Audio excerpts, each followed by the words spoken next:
अतर बाहर निकाला गया,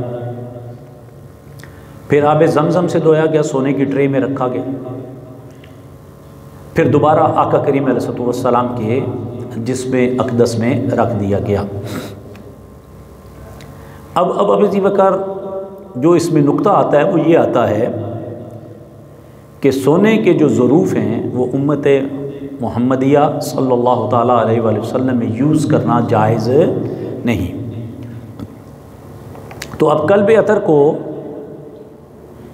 क्यों सोने की ट्रे में रखा गया, इसका राज क्या था?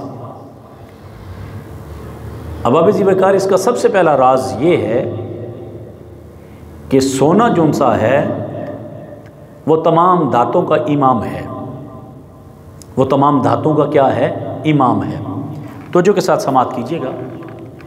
और जो कल्ब मुस्तफ़ा सल्लल्लाहु ताला अलैहि वसल्लम है वो तमाम कल्बों का इमाम है, तमाम कल्बों का इमाम है। अब जो दूसरा नुक्ता इसमें आता है वो ये आता है अब वक़ार कि सोना जो सा है वो किसी का रंग कबूल नहीं करता। जो सोने की धात है वो किसी का रंग कबूल नहीं करता, बल्कि सोने का जो रंग है वो दूसरों पे चढ़ जाता है, पर सोने पर किसी का रंग नहीं चढ़ता। दूसरा नुक्ता समात कीजिएगा। इसी तरह मुस्तफ़ा करीम अलैहिस्सलाम कुल कायनात में मुस्तफ़ा का रंग है, मुस्तफ़ा पर किसी का रंग नहीं है। अब इसकी एक एग्जाम्पल देता हूँ, फिर आपको बात समझ आएगी।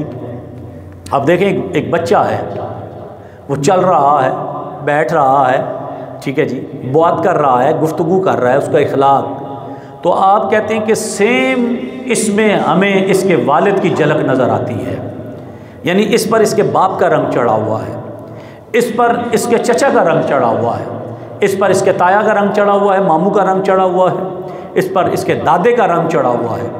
यानी इंसानियत में रंग चढ़ते हैं, लेकिन जो सोना मुस्तफ़ा है ना उस पर किसी का रंग नहीं है, बल्कि खुदा का रंग मुस्तफ़ा पर है, बल्कि खुदा का रंग किस पर है, मुस्तफ़ा पर है।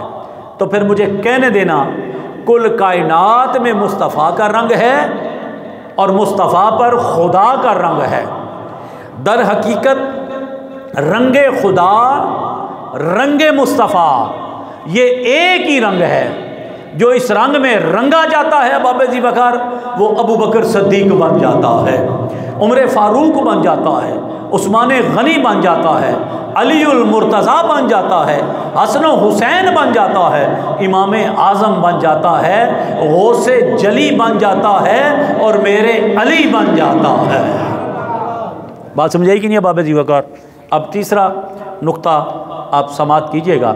ये जो सोना है ना, सोना, ये जो सोना है, इसको अगर आप मट्टी में दफना दें और 100 साल बाद निकालें तो क्या निकलेगा? बोल दें, सोना निकलेगा। अब सोना मट्टी में जाए, अब ज़रा तवज्जो के साथ इस नुक्ते को समात कीजिएगा। सोना मट्टी में जाए, मट्टी ना हो, आय हाय हाय, सोना मट्टी में जाए, मट्टी ना हो, अरे मुस्तफ़ा मट्टी में जाए मट्टी हो जाए, ये तो हो नहीं सकता। तो इसी को तो मेरे आला हज़रत ने कहा था ना, तू जिंदा है वल्लाह, तू जिंदा है वल्लाह, मेरी चश्मे आलम से छुप जाने वाले, चमक तुझसे पाते हैं सब पाने वाले। तो अबाबेजी वक़ार इस वजह से सिर्फ 3 नकात आपको बताया।